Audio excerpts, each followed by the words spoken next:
Nsobola ogenda ku YouTube ontestingeko tulabe ba sound efuluma.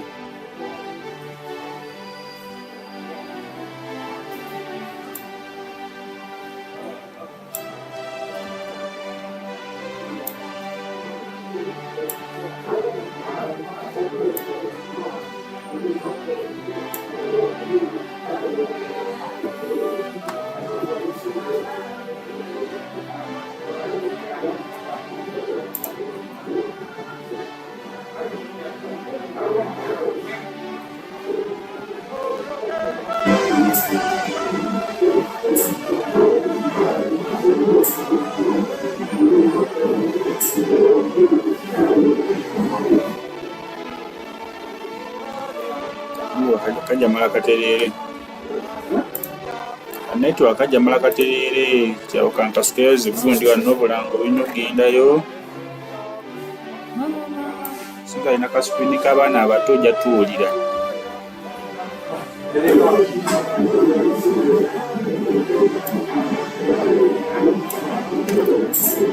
akyoba okola kankusharingira linki ndakusharingira link ku WhatsApp nawe ofune bw'ogisharingira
and shine in Blasco Paint and win the Dwake edition. Buy Blasco Paint worth 100,000 shillings. Get a scratch card and SMS the code to 7197. Not only will you win instant airtime, but you could take home 1 million shillings daily, a share of 4 million shillings each week, or a brand new motorbike with fuel worth 100,000 shillings. Tune in every Sunday at 6:55 p.m. on NBS, Bukede or Sanyuka TV to catch all the colorful action. Terms and conditions apply. Blascon, color your world.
Ola ochichekinga kaunga vachitade.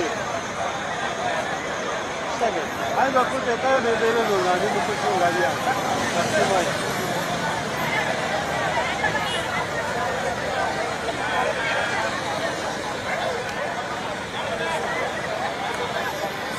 Achari veritari. Oh, sana split ne?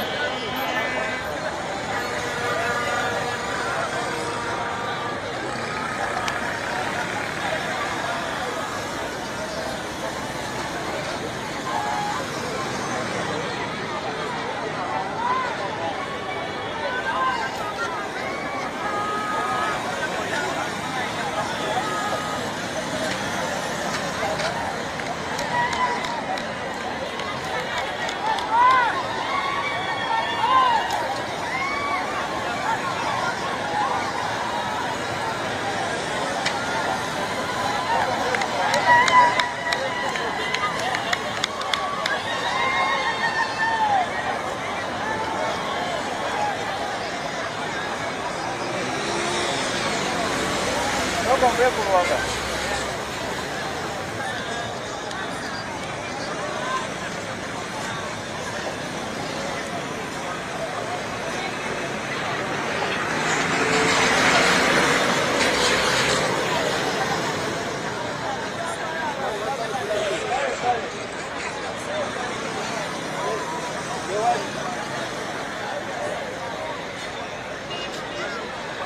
Cuida, vai.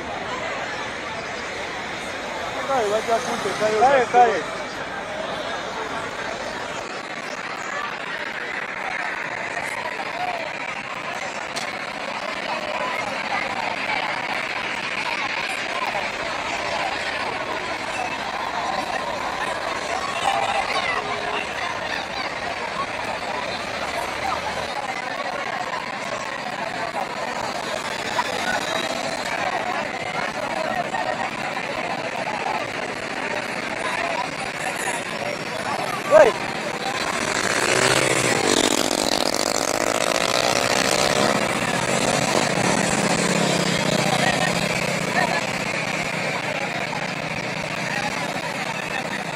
Wait.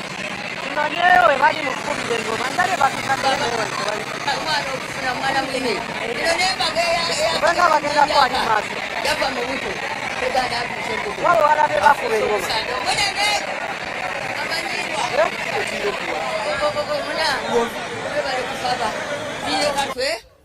Mukiganda zone e Kampala na baka Jovia, as you embark on this journey of life, I give you the gift of unstoppable power.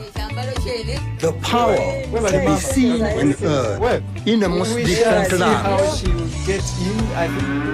To go everywhere without going anywhere. To make sure that they allow her whether she's have access to the whole but the world. nature of her status, the age, and even moving from Kampala, I think we shall be mindful To travel through time and know everything there is to be known. To make it here at Bugembe Christ Cathedral, where we are going to have the main Jovia, events, this is my and we are gift told to you. it's already 10. By 10:30, There's no we shall limit to now what you start can to do warm on the up to Unstoppable sing. Network. Her Royal Together, Highness we're Jovia unstoppable. Mutesani, His Royal Highness the King of Busoga, Kyabazinga wa Busoga, William Gabulana DOP the fourth. As soon as they get here, we shall officially kick off the events, and the choir will give us the welcoming hymn, and from there, these events are going to be presided over by the Bishop of Church of Uganda, that is His Grace Kazimba Mugalu, and he will be supported by the bishops of Busoga, Bukedi, and the entire Uganda. Hakuna matata, ufumu wa mumulo pange chifyalilwa.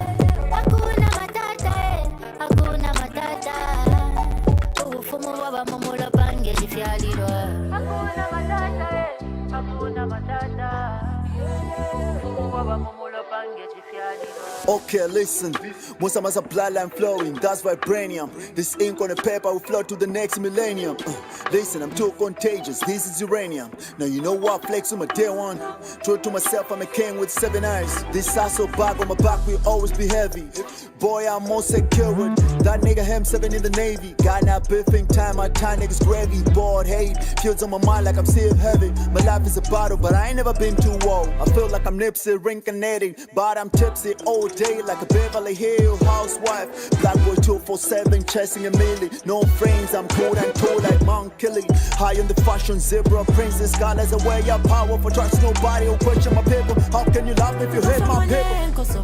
Nkosomone fili kumutima ukunafuma balumendo ni mfumo vanililebe bukishati twabapalwendo lwa mfumo iwe ukunafuma balumendo ni mfumo hakuna matata ubufumo bwabamumulo pange chifyalilo hakuna matata ubufumo bwabamumulo pange chifyalilo hakuna matata Okay, you can have it for this. Bar slaves that made them read the Bible, then gave their go to the highest bidder. I carry the light to open your eyes. This is the music, they have me for this. The music will make it spiritual, this is freedom. I breathe out fire like chocolate. Nigga, I belong to the kingdom, huh? This is the sexual wisdom. I can never feel no pain when I preach. I became immortal, save my blood. Who's gonna stop me for this? This is devotion, the modern gospel. History's gone, pen and paper will bring it back. Okay, my grandfather came from Timbuktu. He has never wedded any king, so he can't mean. Limusanufu ng'ekigambo bemutubulira bandeeta Agnes Kadama kalibala limuwala wa Dr. Kadama ubawayirako banafe abatambudde abagenze mu budde mu bitundu by'ebyema okubona nti oba kitundu ku mikolo edo. Well, that is what exactly we have been promising, that as UBC we shall be on the ground, we shall give you every moment, every important moment. There, I just want my camera person to move down. There's that lady, you can see how she is dressed for that day. I don't know whether she will be given an opportunity to move here, but just in case she doesn't make to this point, we shall try to move nearer where she is. Well, she's coming this way. Let's just stay around here so that we can at least speak to her and have a real feeling of why at that age she feels she can't miss this event. We are not sure whether she has a card, but by the nature of high status. Mama Sangairo Kubona. Yokusaba okunene okubitiri baba omwana okufuna mwana mwine eno nembaga enjaka yava mu buto tegana atuse mbukulu afuso omusaada omunene amanyirwa tambule twire kuwa omuna mwebale kusaba vile katwe mu Kiganda zone e Kampala na kikuleta bwakabaka bwabifwe omwana okukula kinene kibitirivu wakalera kaaba kati bagana obona katuyinza abantu bano bona tosanyuka ino kadi olinayo ekuyingiza kadi yange n'omutwe kadi yange n'ekyambalo kyene webale mama katukuwerekereze. Well, we shall see how she will get in. I think people here will be very, very understanding to make sure that they allow her, whether she's not having a card, but the nature of her status, the age, and even moving from Kampala, I think we shall be mindful of that. Dignitaries in all different capacities are continuing to make it here at Bugembe Christ Cathedral, where we are going to have the main day's events, and we are told it's already 10. By 10:30, we shall be now starting to warm up to receive Her Royal Highness Jovia Mutesa and His Royal Highness the King of Busoga, Kyabazinga wa Busoga, William Gabulana Diop the Fourth. As soon as they get here, we shall officially kick off the events, and the choir will give us the welcoming hymns, and from there, these events are going to be presided over by the Bishop of Church of Uganda, that is His Grace Kazimba Mugalu, and he will be supported by the bishops from Busoga, Bukedi, and the entire Uganda to ensure that they give us the best of this event. Yesterday we were even interacting with the bishop of this diocese of Jinja. He was very excited because he is saying this is the first assignment of this magnitude and nature he is going to preside over as a bishop. He has never wedded any king, so he can't miss this opportunity. Tuchali waneno Bugembe. Bannaffe abatambudde abagenze mu bitundu biri eby'Emayuge tutegeezeddwa nti maama wa Busoga asimbudde. Bannaffe abagenze mu bitundu bino eby'Ebugabula mu disitulikiti y'e Kamuli nabo bagamba lata waffe alabika naye asimbudde. So ekitegeeza gwe omulabi waffe wa UBC tuula kkalira wana b'ebyokwerinda bagezaako okulaga n'okulambika ebyentambula era omulimu bakyagukoze bulungi tetunalabawo mbeera abasinga bajja ne babagamba ew'okugenda olabira ddala nga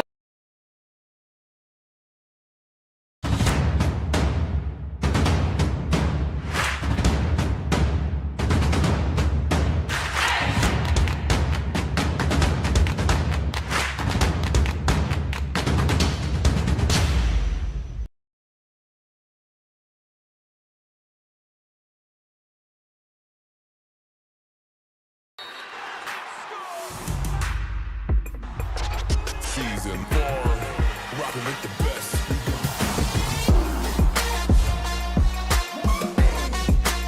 Rocking with the best.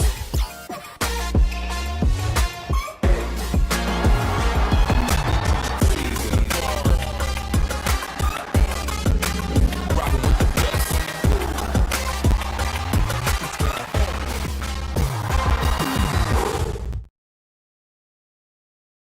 musanufu ng'ekigambo bwe mukiwulira bandeeta Agnes Kadama ali bbala ndi muwala wa Dr. Kadama mbwa bwayitako awo wansi awo ojo weteeketeeka okuba and at least organize your eyes and ears, then you keep it on UBC and Star TV to ensure that you don't miss any moment of this event where we are witnessing the memorable moment where the Kyabazinga of Busoga, His Royal Highness William Gabulana Diop IV is going to be officially wedded with his spouse, and that is Jovia Mutesi. Jovia Mutesi is also almost getting at the cathedral here at Bugembe, and as soon as the king himself arrives, then we shall kick off the day's events. For the Busoga community, they have lined up in big numbers along major roads within the entire Busoga, not only here in Jinja district, but the entire Busoga. We have been telling you, and just like the Katukiro of Busoga has always been saying, nti vibe. You see the vibe? That is it. The signs are very clear that the king himself is not far. And when he gets here, you'll get those live images of how the journey to Bugembe Christ Cathedral will look like. We expect he's coming with a mammoth of crowds. They can't miss this opportunity of escorting him. Other police had guided that they will not allow border operators to chip in into the convoy of the king or even the queen, but at a certain point, security is being compromised to leave the subjects of the Kabaka to be part of this event, which is happening after almost 2 decades. So there is no justification as to why they cannot leave them to be there to witness and celebrate along with their king. The king is pretending over a very big and diverse kingdom. I told you the kingdom is rich when it comes to tourism activities. There are a lot of tourism activities happening here in Busoga. We have recently had the Nyege Nyege. It is one of the famous festivals in not only Uganda but in Africa, attracting hundreds and hundreds of dignitaries from the foreign countries as far as America, UK and elsewhere. So this is a rich region, and we shall see the history of this. That is the convoy. We now want to tell you that the big man is here.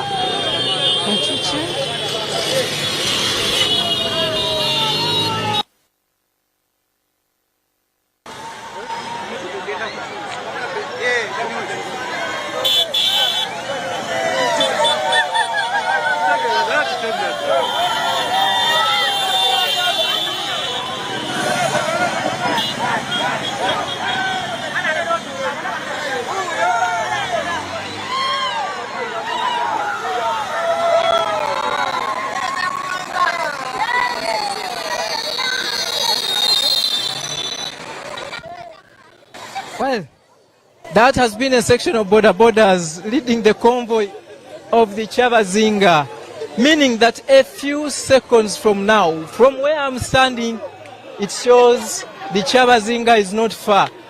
From just a few meters away from where we are here along Kamuli, that is Kwibiri, the Kyabazinga is getting here very shortly. As soon as he gets here, we shall move with him up to the cathedral, and from there we shall be witnessing the celebration of his marriage and probably the wedding, which we understand the Archbishop Church of Uganda, His Most Reverend Stephen Samuel Kazimba Mugaru, is presiding over, alongside with other bishops from the Busoga and Buked region and the entire Uganda. The session update is like here in Jinja, the communities have prepared for this moment. Beat the young, beat the old, beat the aged and the youth. They have all come around to ensure that they be part of this place. The excitement. And now, you can see hundreds now trying to move and move around. This is a sign that the king himself is here. We shall give you this when he gets here. And that is the convoy bringing in the king of Busoga, William Governor Diope the fourth. Look at that. Kyolaba ku mpewo za UBC ne Star TV lyebbugumu eriri wano mu kibuga Jinja. Wano tuli ku luguudo oluva mu bitundu eby'Kamuli nga twolekera mu kibuga Jinja. Abasinga bamanyiwo bayitawo Kubbiri wano wetugenda okusinziira tutambule ne Kyabazinga wa Busoga William Gabulana Diope owookubiri, ate oba olyawo tugende naye mu maaso. Olwo nno twagala okutegeeza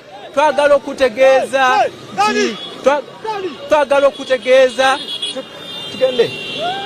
Embeera wano ekyuseemu batugande Kyabazinga alinako we yeetoolodde, era tugenda mu maaso tugende naye.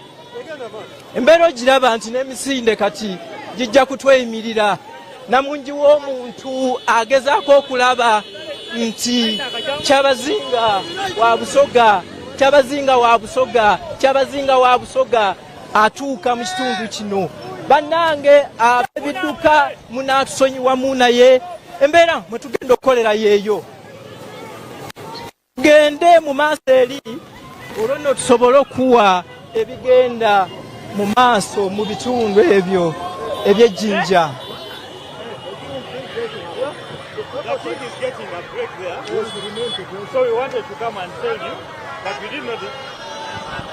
Embeera gy'olengera ku ntimbe zaffe beebo abawerekedde ise bantu wa Busoga William Gabulana Diope owo okuna. Banaife abakatubona ku ntimbe da UBC ne Star TV tukaali mu bitundu eby'Idinda waneeno, era nga bw'olirengera ku ntimbe daife abantu abo bonabona b'olibona bali kulumuka kujja ku luuyi luneeno okubona nti balindirira Kyabazinga wa Busoga gwentegeireku nti tali walaniife ayemereiremu ku emandu awo kati ino bwana amaliriza okwetereeza mu dakiika oti ndala ibiri then aida kwida tujje naye oba olyawo tujja kumutwalira irala paka ku bitundu eby'Ebugembe gy'alijja okuba nga agayitibwa ne mwana mwine Jovia Mutesi gwentegeire ku nti ye n'asembeire oba oli awo ayinza n'okuba nti amaze okutuuka ku bitundu ebya cathedral ere ebugembe gy'alijja okugayitibwa. Nkutegeezezza nti abaana, abavubuka, abasaadda, abakazi bonna bonna baviireyo nkani mu kitundu kino ekya Busoga olwaleero. Eno eringa public holiday oba oliawo gavumenti tiyagirangirire mu butongole. Aye eno nenda kukobera nti Obusoga bwona bwona buweireyo. Olunaku luno abasinga obungi batukobeire nti baalulindirira okuva obwa Kyabazinga bwa Busoga bwe bwakoba nti baba yali afunye omubeezi.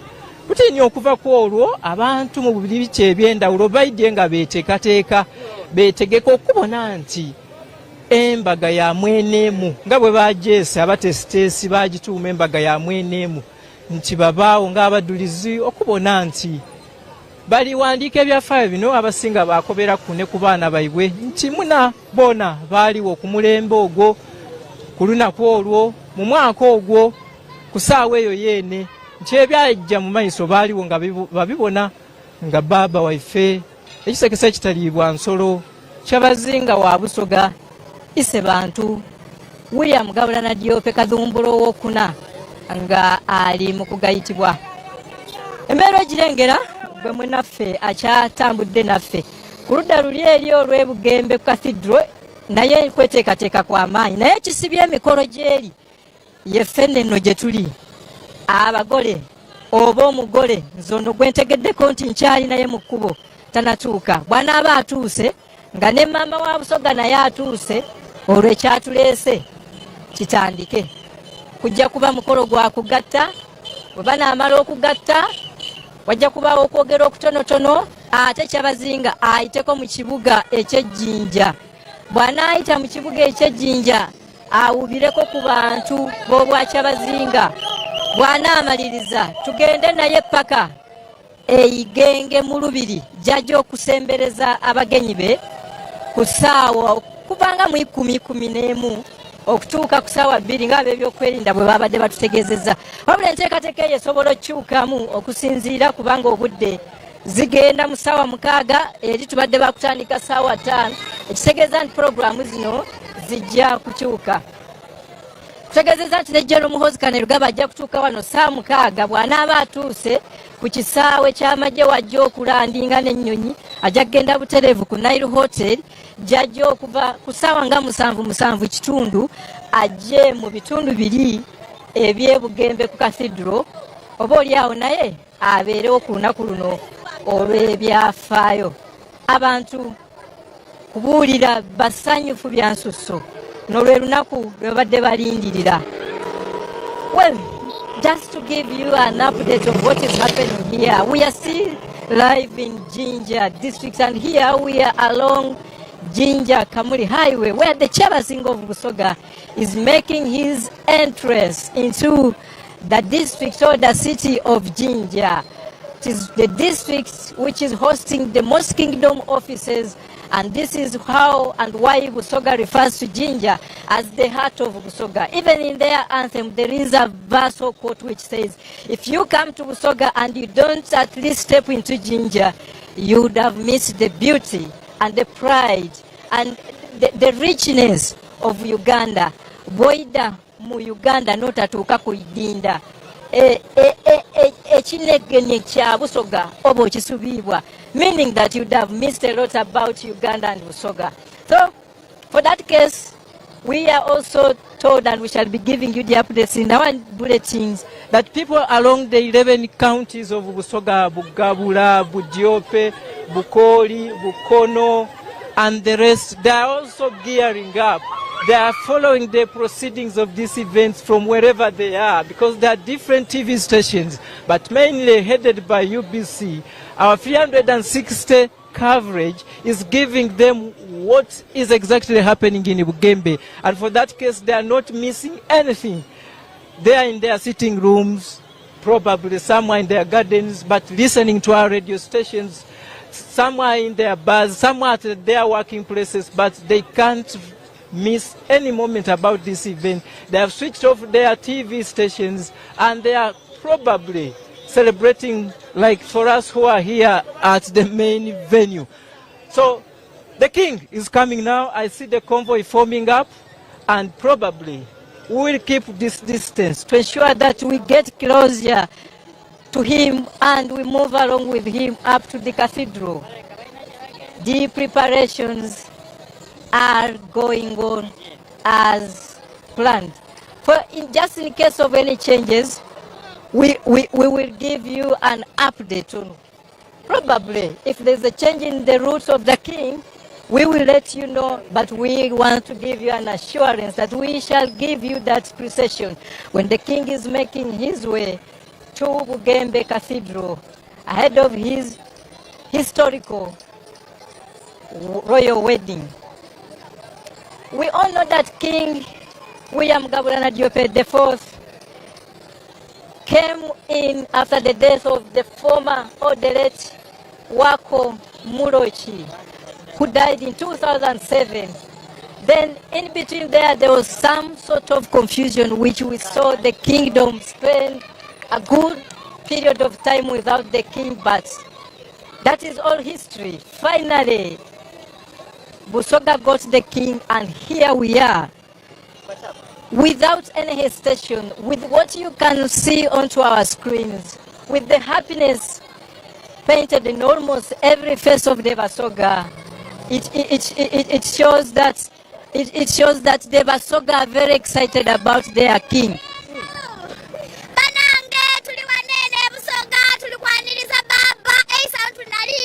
UBC TV tulimesanu fino mwebalo kwida okuma okumukono gwa baba nine bantu amainanga nga baneta Olivia okuvaidina ndikuja paka ku Cathedral Church.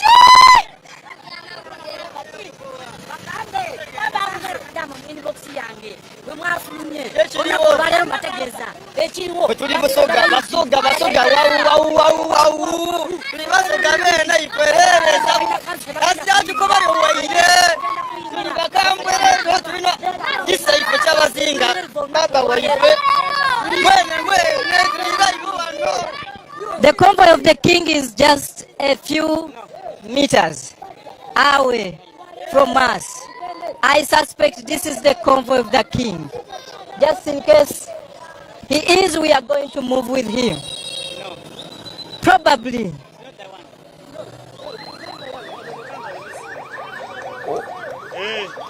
This is the king. This is the king now himself. Getting in here.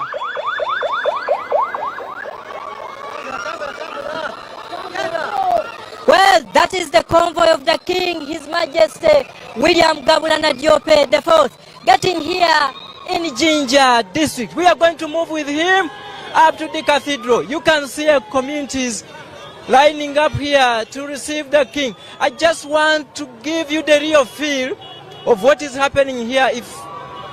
Well, the king is making his way to the cathedral.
nange Suzu Properties kyetayina nga tekiriyo labalaba.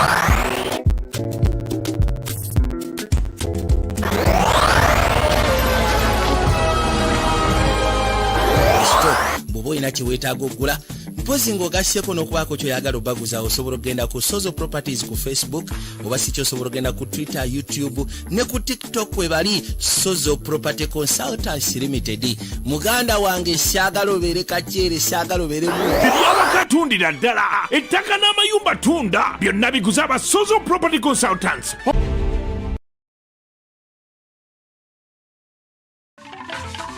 Bwa abantu bonna mwena balina omukwano mwende tusagambe tugemere walala embaga ya mwene mu Kyabazinga ey'ebyafaayo kozesa Airtel Money okusonda sente d'embaga eno niga star 855 star mwenda hash otemu machati kodi ina isatu mukaga not tamu muwendo gwa sente tamu reference yo tamu namba y'ekyama kyangu ino kityo oida kufuna obukakasa sente d'oweireyo ewagirwa Airtel Money nangu yesigika ezira ku nsalo.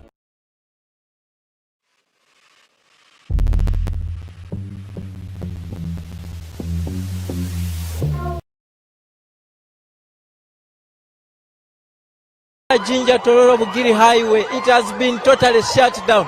There is no movement of any other vehicle other than those in the celebration and the procession to the cathedral where the king is going to be officially wedded. You hear the cheers from the Kabaka, the queen, the Kyabazinga subjects. There is drumming everywhere. There is waving to the king. Security is also tight to ensure that the procession moves on peacefully. And for your information, we shall again have to come back under the same arrangement after the wedding.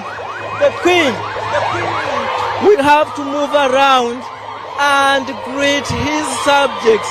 That time round they will be in an open roof, so that these subjects physically have a clear view of their queen and king after the royal wedding.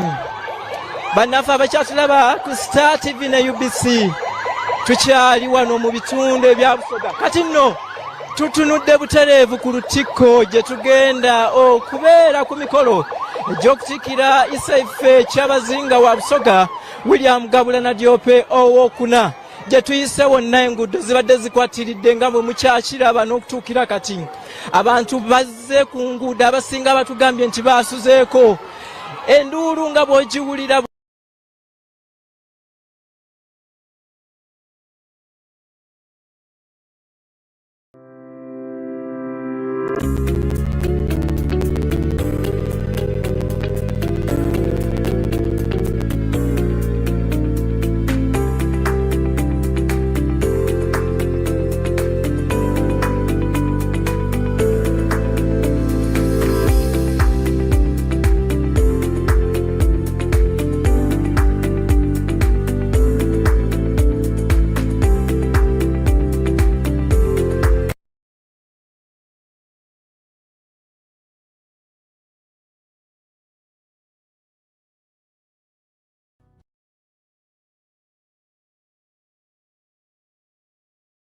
Bagende nga bawuubira ku bantu ba Busoga ne Uganda okutwaliza awamu. Kale no, we are bringing the king to the cathedral.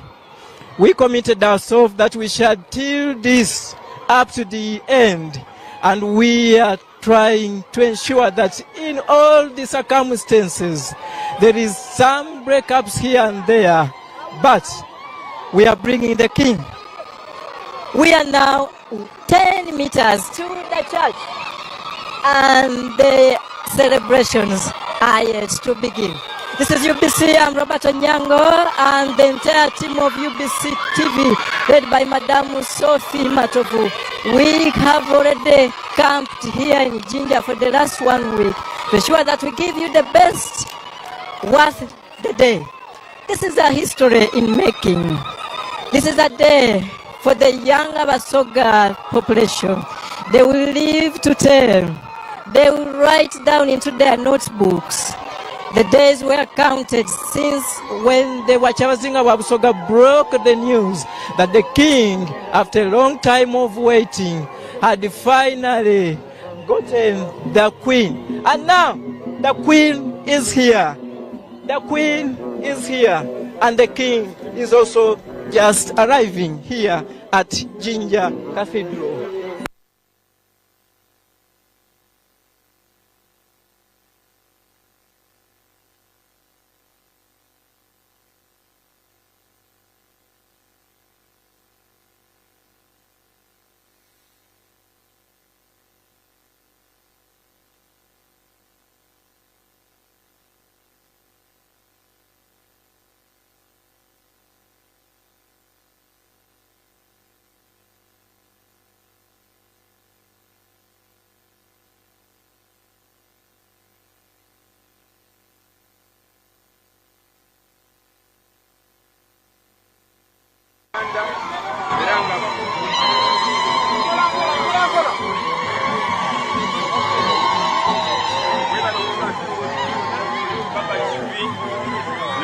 omujjo gwa Kyabazinga.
tukyagenda mu maaso tuli kujja mu maiso n'enteekateeka ey'emikolo gino ed'obwa Kyabazinga bwa Busoga baba naye emmotoka emuleese oyo gw'oliibona alijja ku immotoka okwo ne katuukira owa Busoga Dr. Joseph Muvawala ndowooza waliwo bye bali kuteekateeka bali kwenda baba abite wano oba oliawo abandi bali kuteesa asooka ajje ku waigulu eyo ku kanisa oba oliawo aye embeera bayigwirewo n'olwigi baba wa Busoga Kyabazinga ow'ekitiibwa ow'ekisekese ekitaliibwa nsolo William Gabulana Diope owokuna ali kuyigira wano ebugembe ku cathedral eya Christ. Well, our viewers of UBC and listeners of all our sister TV stations, the king himself, William Gabulana Diope IV, is right away here at the cathedral in Bugembe. This is what we have been telling you, that we shall have to witness this memorable celebration and wedding of the royal king of Busoga. For those who witnessed the king's wedding that is in Buganda, they might have been having a lot to tell, but for us who never gotten a chance to even physically attend it, we were doing more of listening. Now it is our turn. We also have what we will carry home, not only for today or tomorrow, but for what we shall tell the generations to come. That indeed, when the king of Uganda wedded, when we were not around or not even yet born, the king of Busoga wedded on our eyes and we were on the ground. That is the arrival of some of the brides and grooms or the family members who are coming in here to celebrate even the life of the Kyabazinga. We need to be very, very much thankful to the Almighty God that indeed He has given the King good and healthy life, so that He has continued to preside over this His big kingdom of 11 sub-counties. He has presided over a kingdom which is just recovering from the many challenges they are going through, ranging from poverty, the poor health system within this region. But the king and his entire team are trying to move around in terms of coordinating and working so hard tirelessly to ensure that they give their subjects the best services they can at least offer to them as a kingdom. With so many financial constraints, you can't entirely blame them that they have not done enough. But this is work in the making. So here at the cathedral, the hundreds who have joined us since morning are almost eagerly waking up from their seats to rise up and receive the King of Busoga, His Royal Highness William Gabulana Diope IV. Well, the mood here is also not bad. The sunshine, yes, is trying to shine as usual. But where there is happiness, you can't focus on those minor conditions. We will brave every challenge here in Bugembe to ensure that as UBC, we give you the best of the coverage of these events. This is what we have been preparing for. We have planned for it. We have camped in Busoga here for almost 2 weeks. We have given you stories in concerns and relations to this whole arrangement. And there is nothing which can send us to our beds today without completing this mission. we will leave Bugembe or Jinja district at large when we will have confirmed that indeed you watch the best moments of this wedding, as we have always promised, that as the national broadcaster, our mandate is very simple, informing and entertaining, and we are doing that without any hesitation, without any compromise. That's why you are also choosing to be our reliable viewer. The king himself is now getting out of the car. William Gabula Nadiope Kadumbula the fourth. Banaffe abakatubona ku mikutu gya UBC ne Star TV tuli wano buti ekinusi kyene kyemulindire uyo Kyabazinga wa Busoga aviireyo mu motoka. Buti kobera abayira viirewo ku katini nti omukolo gwe tubaire tulinze wabayira jiro okufuna amaadi ayire wano asobola okubaawo baleme munumiza nti ekyali ebugembe wakibona nti ate nali nviirewo oku nga njiire kunoonya ku lwendo lw'amaadi olwo ninayira ng'emikolo giweire emikolo UBC gireese mu idiiro lyo. The king is walking in here at Bugembe Cathedral. That is William Gabula Kadumbula Nadiope the fourth. And as soon as he gets here, we shall formally go on with the formal program and arrangement of this function. At around 2 p.m., we will have been done with this function, probably at 3, and from there, we shall... Wow, those are dancing.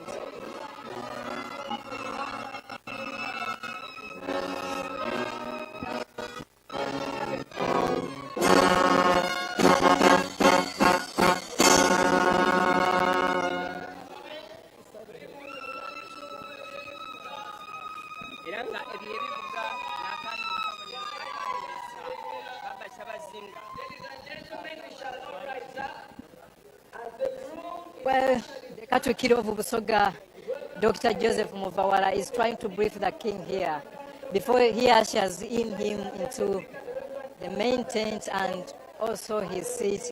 And later on, we shall hand over you to the main event here. As we told you, the Vice President of the Republic of Uganda, retired Major the Deputy Speaker of was here. Here.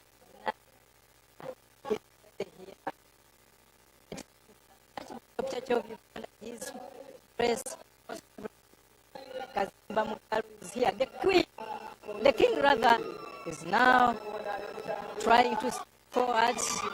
I'm not sure that he will first perform the cultural functions of the drumming and some sort of that. But since this is a church event, we will try to see. The king is making an entrance here at Bugembe Cathedral. Oyo no gwolengera ku ntimbe zaffe Kyabazinga wa Busoga William Gabula Nadiope okuna ayingiddewo wano eno okubaawo ku mbaga ye, embaga gye baatuuma eya mweneemu baba wa Busoga.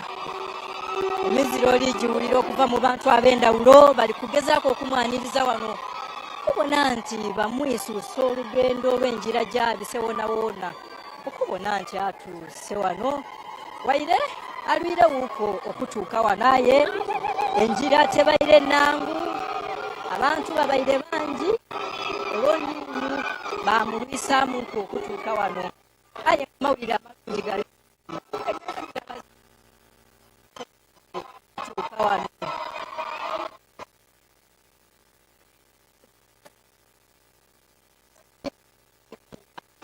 Busoga is excited. They are see that moment when the king himself will be tying the knots with the queen. They came in this place in a different arrangement, but they will move away in one convoy, one car. They will go in one direction.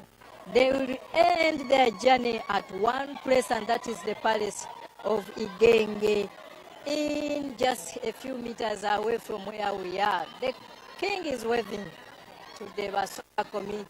You can see the sense of happiness with him behind the princess of this event, and they are also putting on the smiles to ensure that they give the best of their moments, because they will never witness this kind of celebration and wedding again in their entire life, where they are the ones who have made us to stand and sit here for all this long time to ensure that we get, that is the queen making the king making his way to the main curtain, where he will be assuming his seat as the Kyabazinga, and from there we will begin off with the events. Abantu basanufu waneeno bona abali kuba ebifaananyi amasimu batoyireyo, buli muntu tali kwenda kusubwa katundu n'akalala koona ak'omukolo guno ogwa mweneeno. Enduulu eri awo ndikwenda buti oba ekyama.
Audio.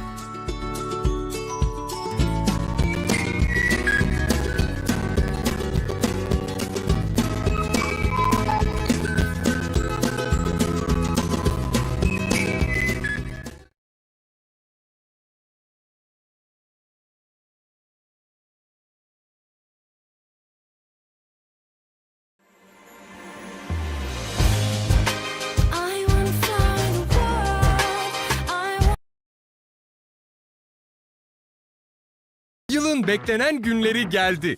Kasım ayı boyunca kaçırılmayacak fiyatlar Altınbaş mağazalarında ve altınbaş.com'da. Altınbaş.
tweyanziza ino kwaya basebo ni banyabo tukaja mu maiso mama waife yena sawa yeno natuuka kuba basebo ni banyabo abantu bangi ku luguudo bali kulamusanga kwa bagole baife oluguudo baye balusazeeko tilwa kubanga balwire obulu yayesanu mu Busoga lingi kino ekiriwo basebo ni banyabo bangi tibakibonangaku kale mwida kutusaasira aya ate era olunaku baba ali kuyenka ate wasi tuzira nembaga yonka eriwo. I want to believe in the whole country.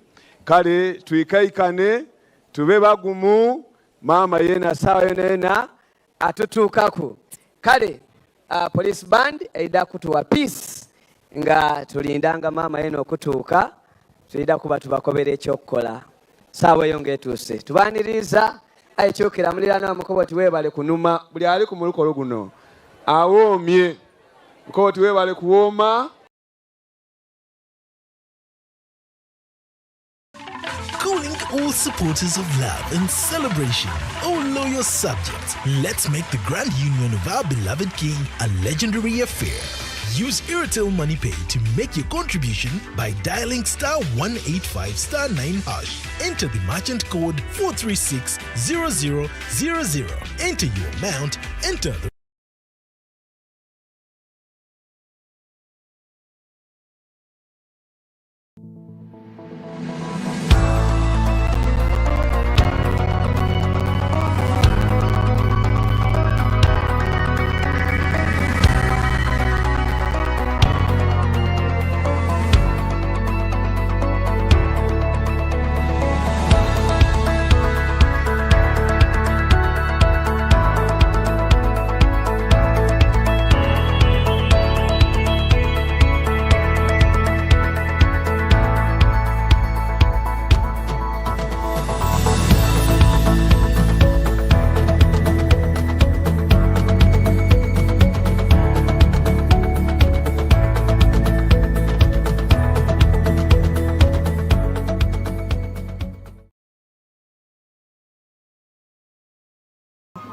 the live broadcast of how she's going to be received here at the cathedral, and from there she will join the king himself, who is already here.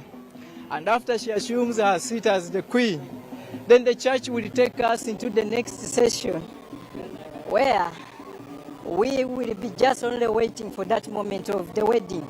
After the wedding, we shall of course return into the city of Jinja in a very historical and very marvelous way, where now this time round the queen and the king will be occupying one vehicle. They will not be seated, but rather they will be standing and wave to the thousands of the Busoga community and the well-wishers who have already, even till now, they are still waiting along major streets and roads in Busoga. Once more, the Katukiro of Busoga, Dr. Joseph Muvawala is again here to receive the Queen. This is the first time the Queen is going physically to be unveiled to the entire world. I will not say to Busoga only. We have all as a country and our brothers in the neighboring country waited to see, other than the portrait and the photos we have been seeing and running on different media stations and the papers or newspapers. Now it's the moment where the Queen herself is going to be unveiled. Understand the Minister of State for ICT, the Minister of State for ICT, Joyce Nabosa Sebugwao, is also here to be part of these events, which has brought the communities of Uganda together. This is not about Busoga as a region or as a kingdom, but we have seen almost everybody here in Busoga. region. That is the grandmother. That happens to be the mother of the father. The mother of the father, Mose Ebyaliwo. And here she comes. I think you will, of course, say God has been good to her, that she has lived up to today. She has lived up to today to witness this memorable moment where now his son is giving away officially his daughter to the kingdom. He's not going to be a mother of one or two, but to the rest of the Busoga community. It is now Mama Jovia Mutesi who is going to take care of the entire Busoga as a kingdom under that title and position of the mother. That's why even here in Busoga, we refer to her as Mama wa Busoga. That is the car where the queen is coming. Behind you can see, now the queen herself is being ushered in here. Then just around me is the State Minister for ICT and National Guidance, Owekitiibwa Joyce Nabosa Sebugwawo. Mama, lwaki wavudde eri yonna n'ogamba kujje waneeno? Kubanga neeno gyendi. Kino kitegeeza ki Busoga ne Buganda? Biki bye tufaanaganya? Tuli bamu, tewali njawulo. Ffenna ffe bamu. Tewali njawulo. Mama, katukwerekereze oyingire ogende. Ndi maama wa bonna.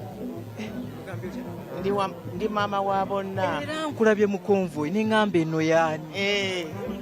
Nga yeeyo. Ndi wonna. Tebansobola. Nno gwe muwulira ne kuno mulaba yo Owekitiibwa Joyce Nabosa Sebugwawo. Ffe ng'ekitongole kya UBC be bamu ku bakama baffe. Era bw'asalawo nti omusaala gw'omwezi guno leero teguteekebwayo. Siyinza gaana. Nzikiriza bukkiriza.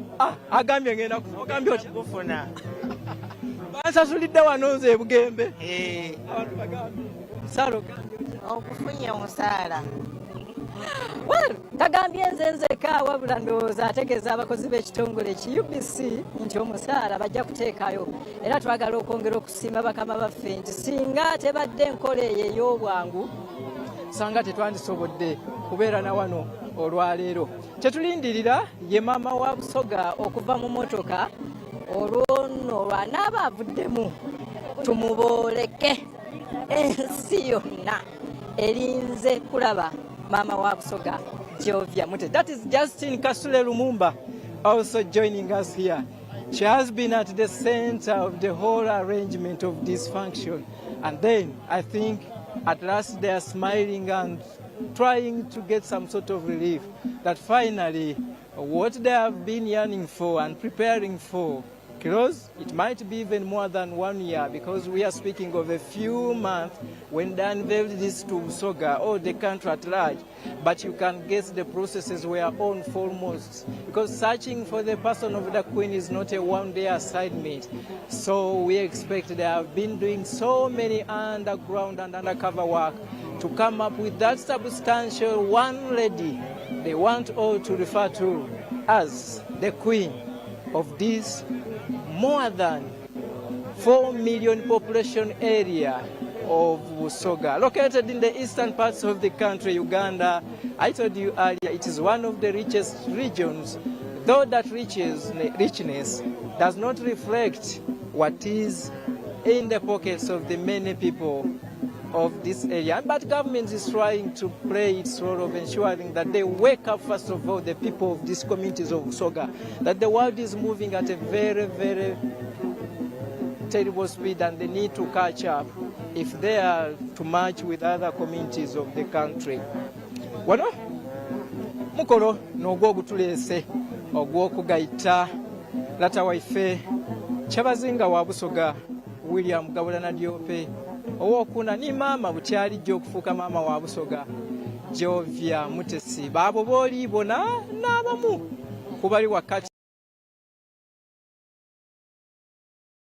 keze edo mugole Jovia Mutesi ekyokolaba kidi oba bonabona baliko akaseko ku matama oba oniini balinze maama bw'anaaba ng'aviire mu motoka buti ffe tubuzaabuziibwa ira tiida kukoba nti ali mu motoka eno n'eri kuba gye tubaye tuddi nti mwaidiira tituliimubona motoka kumpi donadona ndiweireyo buti nimwe kimba mukole mutewo bw'amaiso mubone oba anayigira ku kagaali oba anayigira ku wilibaro ife tuyidde mulaga tuze kye tujja akola ate ezira gye tuli kujja tuyidde mulinda kuba embeera eriwo yonayona eraga nti ali wano nife kuba n'emperekezeedde daatuuse ira wano aye ndibona emmotoka eyo eri kwidda kibonekana nti maama ayinza kuba ali omwo maama ayinza kuba alimu eyo emmotoka. Well, no, that is the father. Muzei Stanley Bayole is also just arriving here. We saw, well, he might be going to open for his daughter. Am I right? Is that the queen or the mother? No? That is the mother to the queen coming in here with the father, Muzei Stanley Bayole.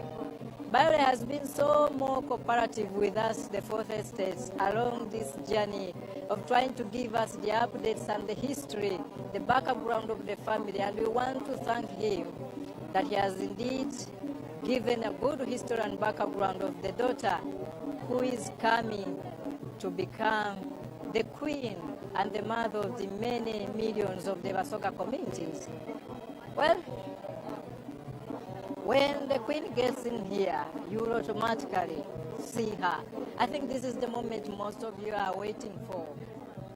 You are not waiting to see me or hear me, but you are waiting to see the queen herself.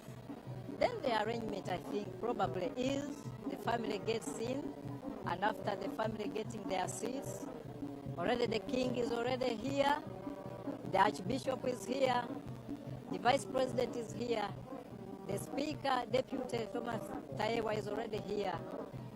Then we shall have nothing to wait but to kick off the events of the day. Well, the local entertainment group is also trying to give us a sample of what Busoga stands for. And this is a true reflection of how rich this culture is as concerned. And we will see more of this later on in the day. Katikiro Muvawala is having a good moment here with the father, the number one in-law of Busoga, Yara DC of Bulambuli, Stanley Ntagali. Rather, Stanley Bayole. Stanley Ntagali, for your information, is the former Archbishop Church of Uganda.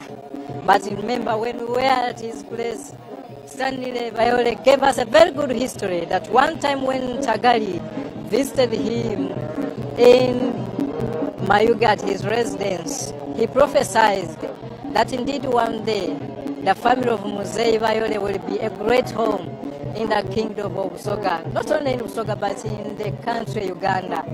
And indeed, the country is witnessing that prophecy. We are not sure whether the Archbishop Emeritus will be here to give us the history of that background. But just in case he is not here, you need to go with this information that the men of God are the reason as to why we exist. They will look at our future and guarantee and automatically tell where we are heading. So, awo libona Justin Kasule Lumumba, alini Katikiro, Joseph Muvawala, waliwa baba wa Busoga, azala umwana w'obuwala alijja ofuuka maama wa Busoga, Stanley Bayole, okuva wale mu bitundu eby'emayuge. Ife abava mu bitundu bire eby'ennamayingo twiddaabitanga ku bukoyume waife awo tuba tufunye ku bwire tubabuuzeeko olwoniini tweyongereyo. Nkakasa nti ekitundu eky'emayuge kikijja sigala mu mbeera eda buliido, kijja kusuumuusibwamuku mu mbeera ey'endawulo, anti ate kuba neva baba azaala mama wa Busoga ate mama wa abaana banga ali ku nebyalikola aida kusookeranga kulinga ku kitundu ekyo ekyemayuge abone nti abantu be ab'emayuge tibasigala inuma waliwo abagenyi ab'endawulo abakatuuka wano banaddiini ab'endawulo ababa abasiraamu ba ambassadors bona bali kwidda kubaawo okubugiriza ba naife Abasoga n'emikwano gya Busoga okubona nti omukolo guno tibalekera baba waife yenkani mama aye nga twena tubaawo okubona nti akaseko ketulinako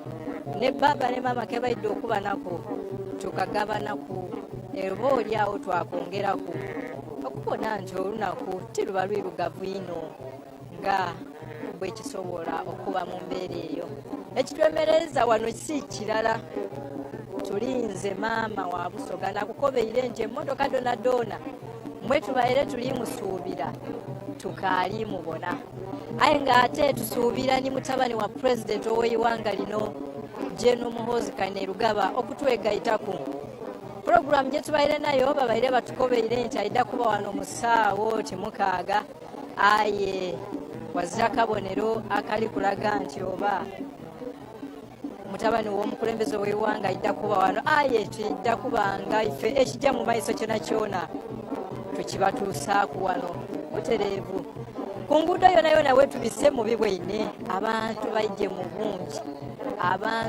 mu bungi okubona nti bawerekera baba waife ni mama okumutuusa wano wetuli ku byendi kufuna omugole abonekana aida kubanga mu kiseera kitali kyawala ayira wano ekitegeeza yatubiseeku aye nze nabakobeire oba ali ku kagaali oba ali ku wilibaro oba bamuteire ku bodaboda olwaleero luno lwene mwida mubona birebye mubaire mubona ebifaananyi abe Jovia Mutesi mama wa Busoga ali kwidda wano mwene era mwida mwogabuliro abanaafuna gw'omukisa abatono baidda kwekubyako naye ebifaananyi obonine we tunamaliriza omukolo ate banaife abasinga obungi abasigaireyo mu njira ne mu district ed'endawulo edikola Busoga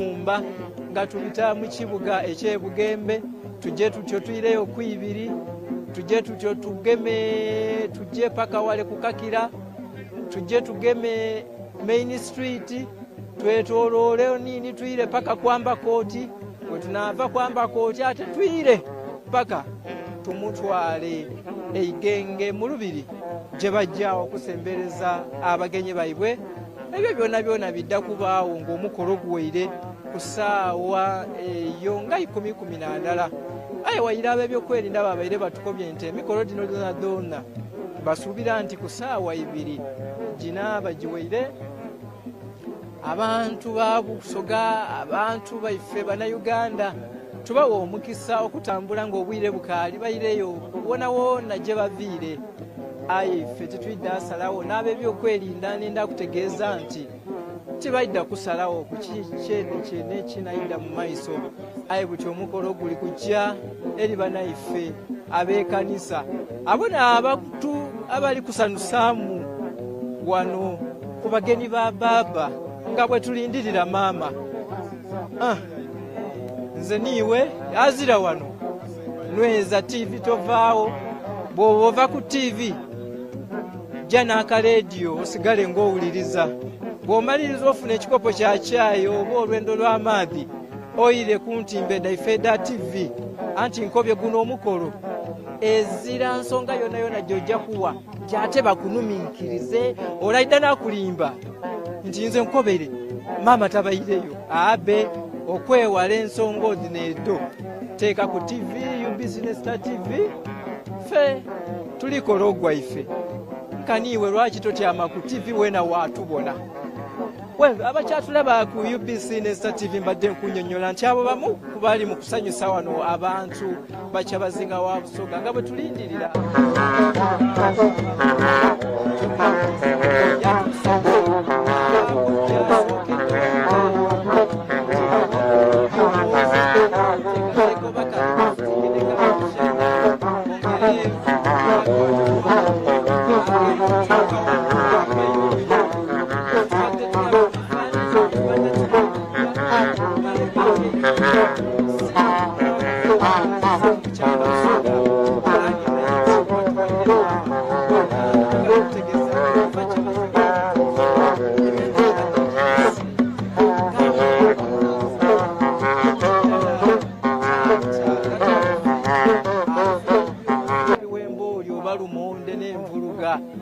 binyeebwa mu lulimi Oluganda kati nno okweteekateeka okwo n'okulindirira okwo kubaddewo okumalira ddala akaseera okutuusa Kyabazinga lwe yasalawo nti bannange nange empewo ey'ekiro ngikooye nange okulyanga obwomu ku dayiningi nkukooye okuyitanga obwomu ng'anamula obusoga buno bwonna obunene bwe buti nkukooye kati nno kanfuna omubeezi ajje tubeere ffenna mu lubiri olw'Ebugabula mu lubiri olw'Ebugembe n'embiri ez'enjawulo wano mu bitundu ebya Busoga abo nno bakyatubeesabeesa era mbadde njagala nsembereko we bali owulire ku ekyo kye batuwa otegeerere ddala nti tuli Busoga tetuli wa kitundu kirala.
geebula essaawa mbale bubala okutuuka ku lunaku mulindo olw'embaga ya Kyabazinga. Abantu ba Kyabazinga n'abakulembeze mu munisipaali y'Entebbe nga bakulembeddwamu Najjemba Scholastic Baguma ssentebe wa Division A bawaddeyo ebintu ebyenjawulo ssaako ensimbi enkalu okuwagira embaga ya mwenemu. Ebintu bino bikwasiddwa egonda Charles Mawanda era ng'ono yakulembeddemu ekibinja ekigenza okwetaba ku mbaga ya mwenemu. Abasoga bonna ab'Entebbe tuli wamu webale kutuleetera maama waffe twebaza mukyala Scholastic. Wano era abakulembeze beegasse ku nsi yonna okuyozaayoza Kyabazinga n'obusoga bonna okutwalira awamu olw'ekirabo ky'obufumbo era ng'ekibinja kino kye kisindikiddwa okukiikirira abalala ssaako okubaawo ng'abajulizi nga mwenemu afuna obufumbo obutukuvu olunaku olw'enkya.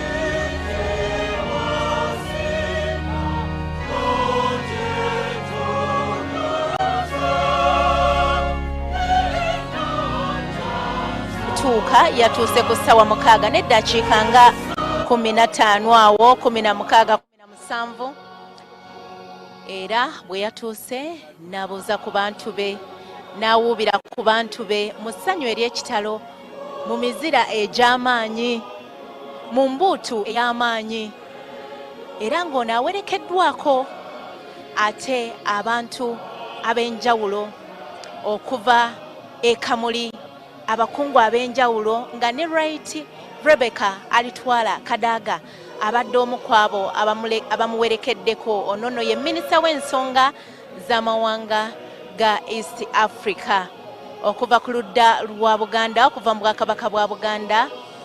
Maama wa Buganda Nnaabagereka Sylvia Najinda yatuuse dda ku mukolo guno ng'era ateredde entende atudde era yaniriziddwa mu maanyi mukadde kano wetwogerera ng'ate tulindiridde ine bantu okuba nga atuuka okuba nga agattibwa. Naye ate nnengera emmotoka, nina emmotoka gye nnengera eringa yeemuleese, nina emmotoka gye nnengera alabika mu seconds ntono nnyo ajja kuba nga ayingidde wano munda mu weema we bagenda okugattibwa. Omuntu eyeebuuza lwaki mu weema twakutegeezezzaako nti olw'obungi bw'abantu bano abatesitesi baasalawo abagenyi bazimbibwe eweema ennene mwe basobola okuba nga ate batuula. Anti Kyabazinga ne ine bantu b'abantu era baaniriza buli omu. So kwenjogerera waliwo emmotoka gye nnengerako ng'enakaanekanye bulungi era nga nteebereza nti yeerimu ine bantu era nga kameramani wange wakulingizaako erudda awaawo tetwagala na kujjawo kamera walabika we wali omulamwa mukadde kano. Kwaya ekyagenda mu maaso n'okukowoola n'okukooka n'okuyimba ebeere ng'ate etwala omukolo guno mu maaso nga bwe tulinda embaga entukuvu eno, embaga mulindwa okuba ng'ate etandika okugatta abantu ababiri bano bagenda kugattibwa Ssaabalabirizi w'ekkanisa ya Uganda Dr. Stephen Samuel Kazimba Mugalu nga ayambibwako Right Reverend Paul Neyman ng'ono nno y'omulabirizi w'obulabirizi bw'e Busoga saako n'abakulembeze b'eddiini saako bannaddiini ab'enjawulo ne bannaddiini abalala okuva ku ludda olw'abannaffe abasiraamu nabo baatudde dda baateredde dda. So abantu bo bangi ddala era nga batudde balinze omugole ow'ensonga, omugole ine bantu nga gwe balinze mukadde kano ate atuuke ayingirewo era nga nsuubira nti tubulako busekensi okuba nga ate maama ine bantu mutese Jovia ayingirawo mukadde kano tubulako sekensi ntono nnyo okuba nga ate ayingirawo agattibwe mu bufumbo obutukuvu ne Kyabazinga wa Busoga, His Royal Majesty William Wilberforce Kadumbula Gabulana Diope Owokuna, era nga munnange ono ava mu ssaza ly'e Bugabula.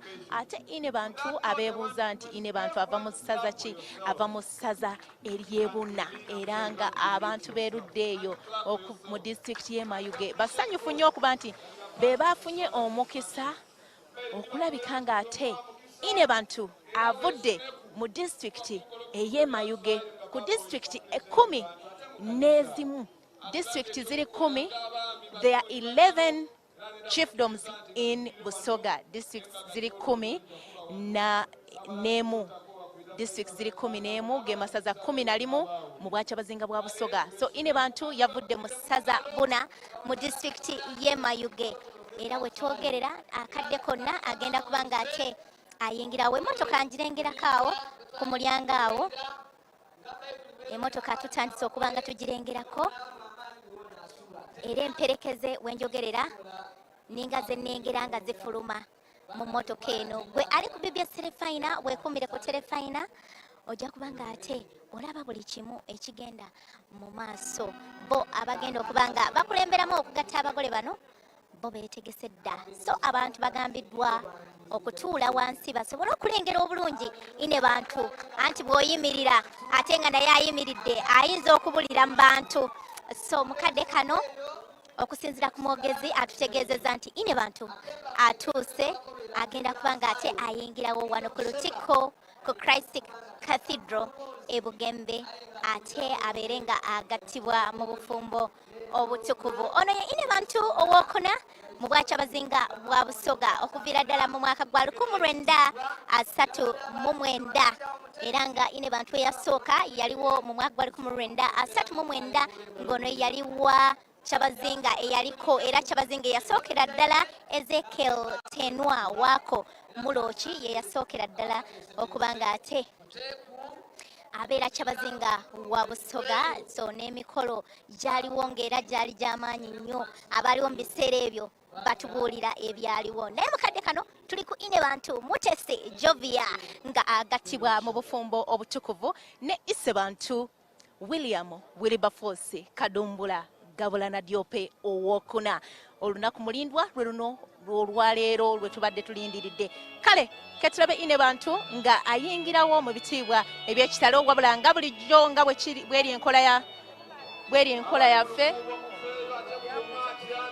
bweri enkola yaffe munnange. Emperekeze ze zisooka okuyingira ate omukyala ow'ensonga maama Busoga ine bantu mutesi Jovia nabanga ate agenda kubanga ayingirawo. Awo wolengera ekifaananyi ekyo kyolengera bwe wali ine bantu ngera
We shall request everyone to sit in that tent. banange buli omutyama tuwe maama ekitiibwa.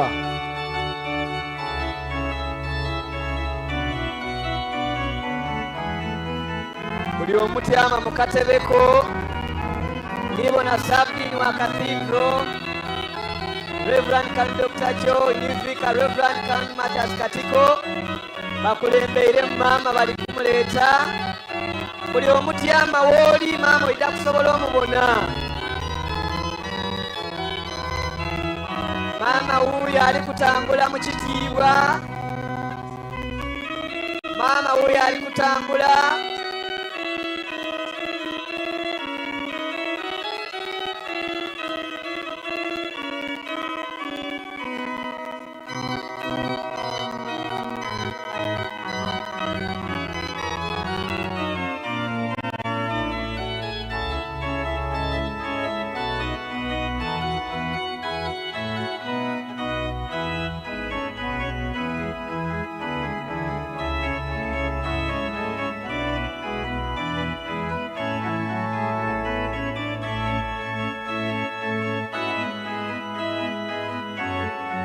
Thank you so much, technical team. Ladies and gentlemen, we can now stand up right at this time, and the choir will lead us in that song as we welcome the Bantu, the Queen of Busoga, to the church.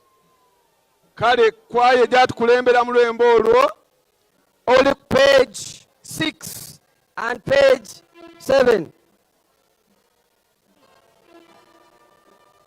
Kale Band, thank you so much. Now we come to the choir.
The aisle, please.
Kansale buli omu bakapapula ke bakuwaire mu ibanga nga twaniriza maama.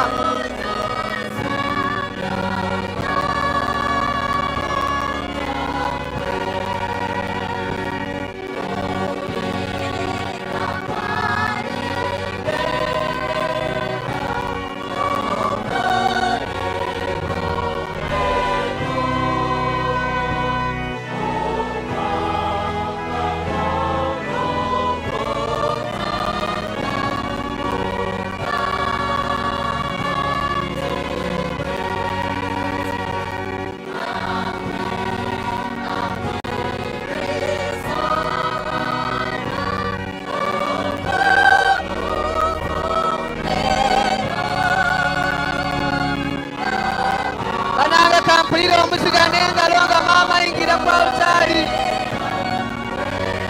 Abasoga omuzira n'engalo tiwulira.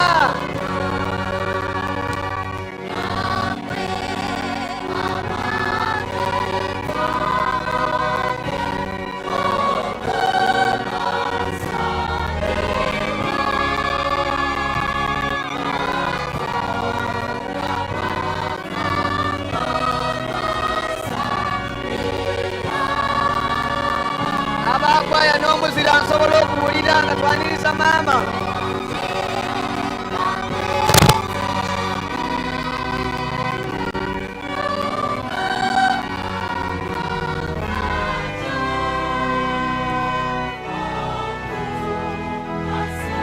Technical team gave us all the microphones, sound on all microphones.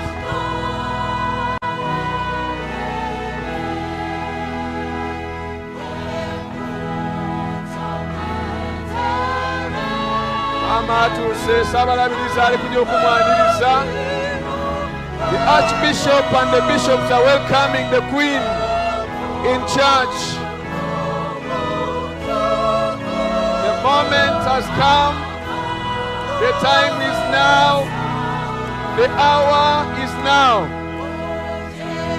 Ladies and gentlemen, this is the hour. Now that the Queen is in the house, we are about to witness the royal wedding. The exchange of vows is about to take place. And the main celebrant, Grace, the Archbishop of the Church of Uganda, is ready to take us forward.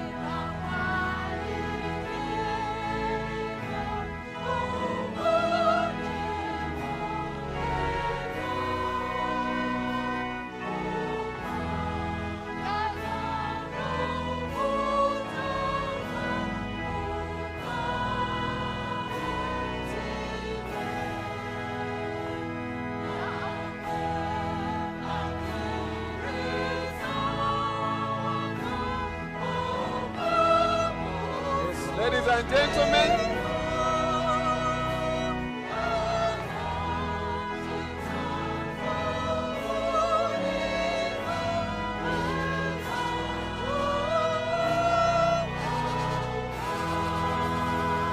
hallelujah!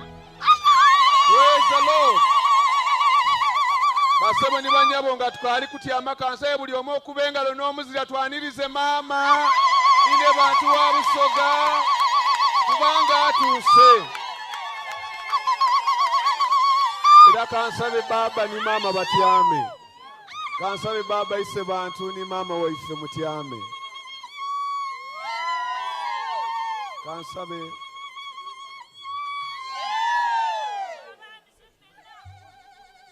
Asabe ni baba waife ise bantu atyame. Ladies and gentlemen, let us all take our seats.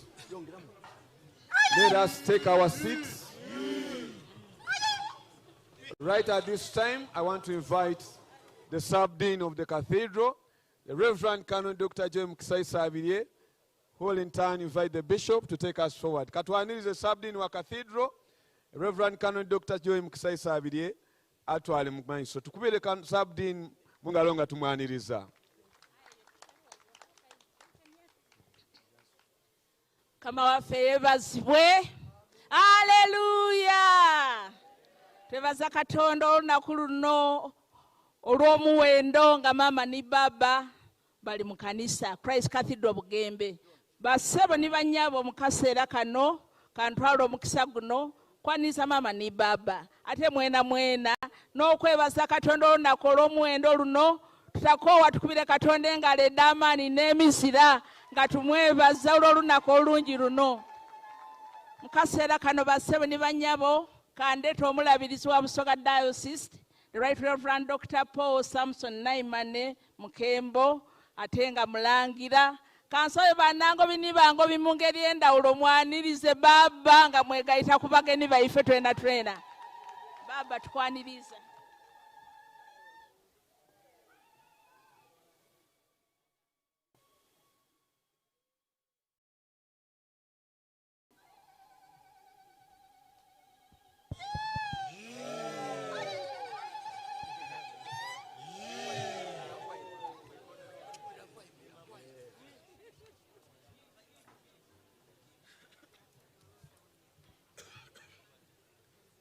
katusooke twebaze Katonda olw'ekisa ekirungi kino Katonda kyatuwaire. Tukwebaziiza Musengwa kubanga olunaku luno mulindwa olutuukiriza bulungi.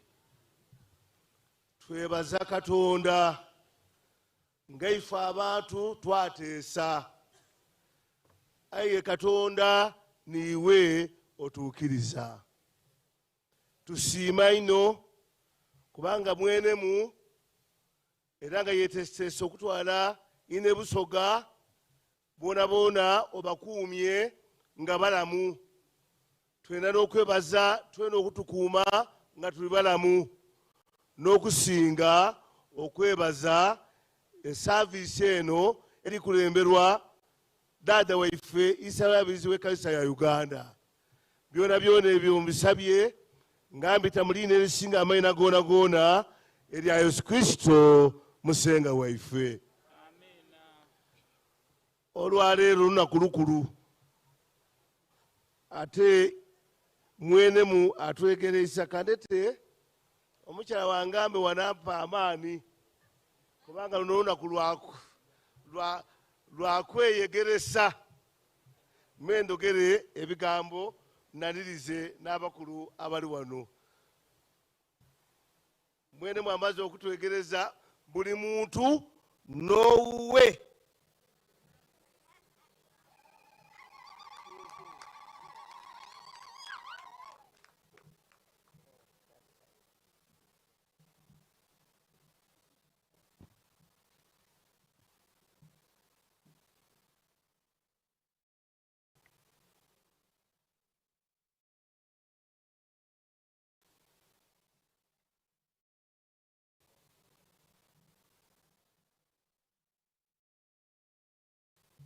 Vice President wa Uganda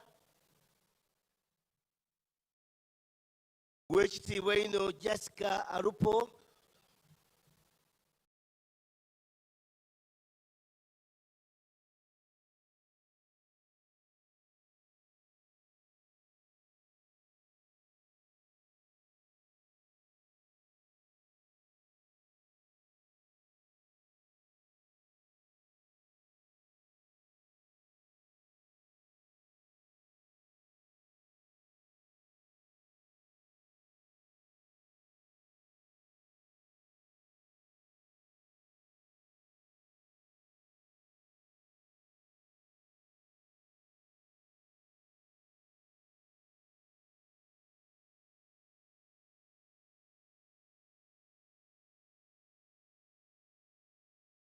olwaleero buli muntu asanuike era buli muntu aliko bati olunaku lyose lwatuuka. Toije weka your grace, oije ni Right Reverend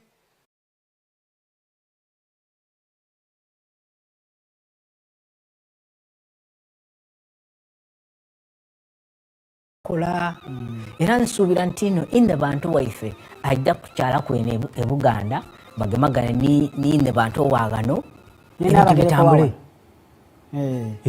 Nze nsuubira tujja kikwatawo bwe tutyo.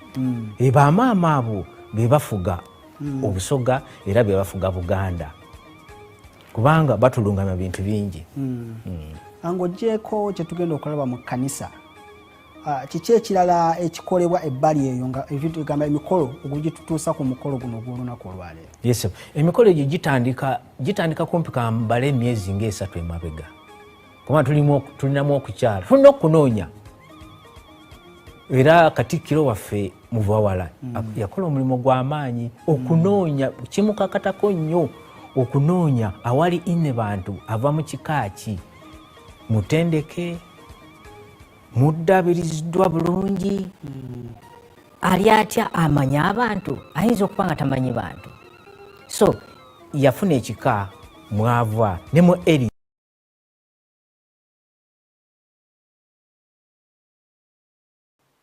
omugeni omukulu Vice President ni baba waife dada waife His Grace zena asigala nga amaina gange gali Right Reverend Dr. Paulo Moses Samsoni Neymane Mukembo ni Lydia Florence Neymane oyo nafumbe itoke menalia dada waife mungeri endawulo nenda okwaniriza abawule abakoze omulimo omunene nga ntandika ni Profesa Reverend Luboga ni mama bakoze omulimo munene ino nenda okwaniriza Reverend Kanoni Moses Isabirye akoze omulimo munene ino wano waka nenda okwebaza cathedral team ng'ekulemberwa Reverend Kanoni Dr. Joy Mukisa Isabirye nga ni team leader akoze omulimo munene ino Reverend Kanoni Mathias Katiko, Reverend David Martins Munoma omwise muwaya akayenze kavweyo era n'abantu ba Katonda okuva mu lutiiko bakoze omulimo munene ino. Your Grace ngakali kuva waiguru obise ni provincial chancellor tulisobola kumutumya maiso owekitiibwa oyo bamweta Naboth muheirwe nga ni provincial chancellor wano waife Busoga tuli ni diocesan chancellor his worship Emmanuel bamwite akutyamire akoze omulimo munene ino nganja maiso tida kwogera bigambo bingi nenda okwebaza chairman Central Organizing Committee wekitiibwa ino Engineer Patrick Batumbya baba guyas ayabeera gukola tiyenka ng'akulemberwamu Katiikiro wa Busoga atali wundi owekitiibwa Dr. Muvawala Nsekere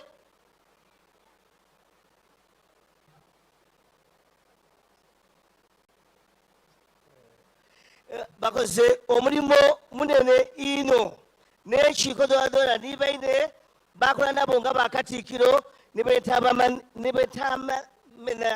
mayina gaabwe bakoze omulimo munene era wano tiyinza kuwisa maiso diocesan head of Leyte omulangira Paulo Wanume ali kufungiza ngano ekanzu nakati omulangira atafungiza kanzu aye nga alikwenda buli kintu kituukirire bulungi ino wano wetuli omukolo guno gwa Kyabazinga nga ni mwenemu tulina abaweereza abaviire mu ndikiriza ed'endawulo betasobola kutumya maiso tuli ni Metropolitan Muzeyi Archbishop of the Orthodox Church ng'eraidye ni Bishop Sylvester akulembera diocese eno eyekitundu kino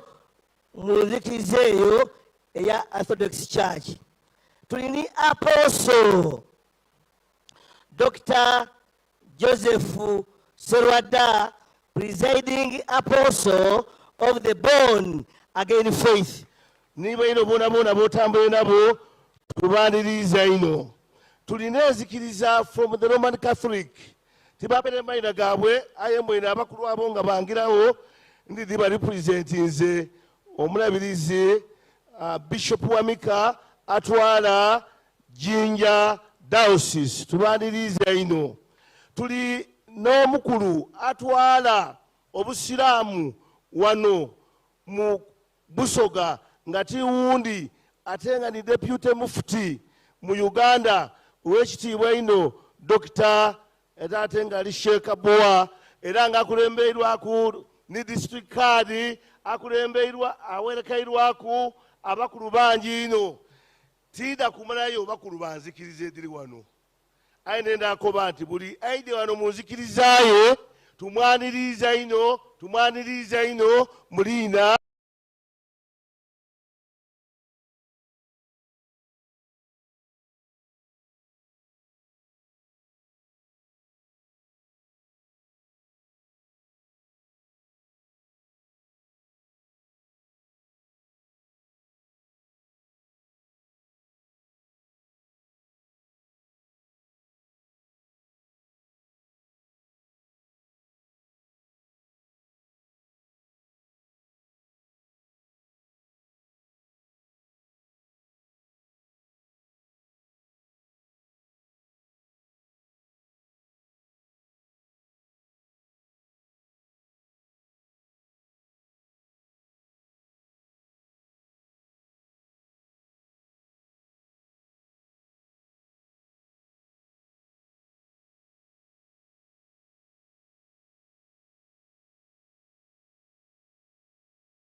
erya Yesu Kristo.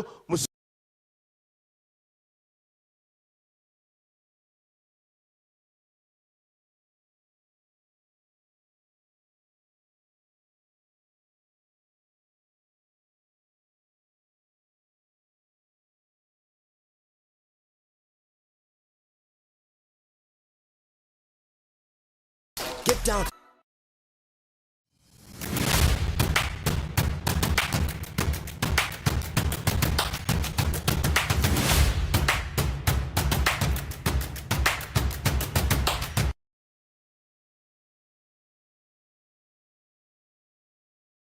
Baba guyasiima n'amugemya omulimu guno ayabeera agukola tiyenka ng'akulemberwamu Katiikiro wa Busoga atali wundi ow'ekitiibwa Dr. Muvawala Nsekere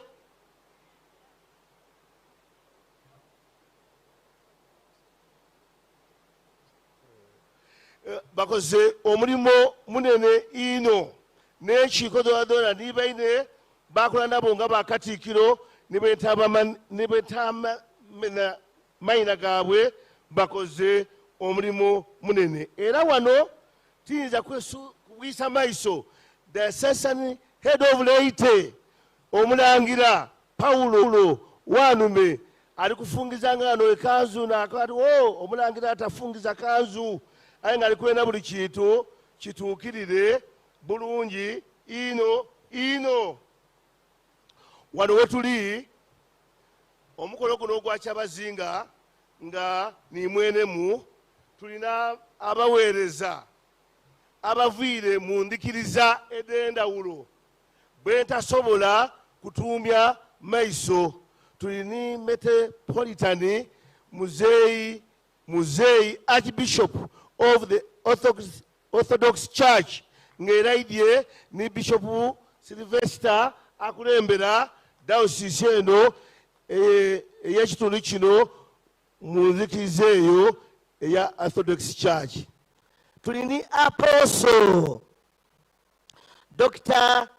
Joseph Serwada, presiding Apostle of the Born Again Faith. Niba ino bona botambule nabo tubaniriza ino. Tulina ezikiriza from the Roman Catholic. Tibapele mayina gaabwe aye mwena abakulu abo nga bangirawo ndi bali representinze omulabirizi Bishop Wamika atwala Jinja Diocese. Tubaniriza ino. Tuli n'omukulu atwala obusiraamu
ekitundu ekyo nga bali kukyemba n'obwombeefu bungi nnyo nakubasaba emmere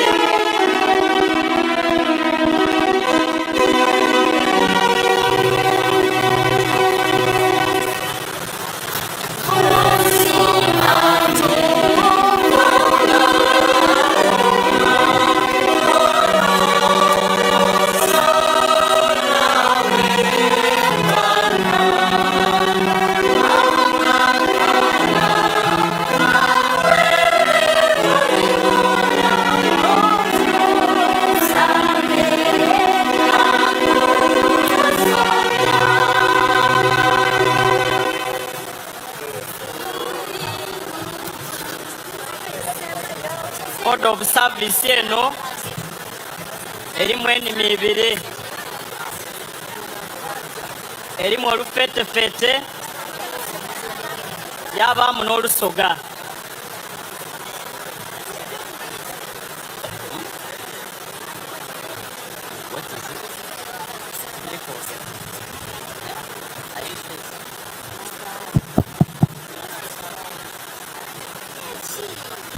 order of service eno erimu enimi ibiri erimu olufeetefeete lweta olungereza kubanga omukolo guno tigukomye mu Uganda yonka gumaze ku ensi yona yona yeva niyekanga aye mulimu n'olulimi lwaife olw'abakanaidongo abasoga kale abali kugoberera olungereza you turn on page 8 those following English ife nga mwene mwalimu nine bantu nga atyaime gano katwenuke ku lusoga olupapula olw'omwenda awo waliwo ebintu ebyokubeeranwa osebalya isanji musengwa abe niimwe kikikalamu omusaada okuba yenka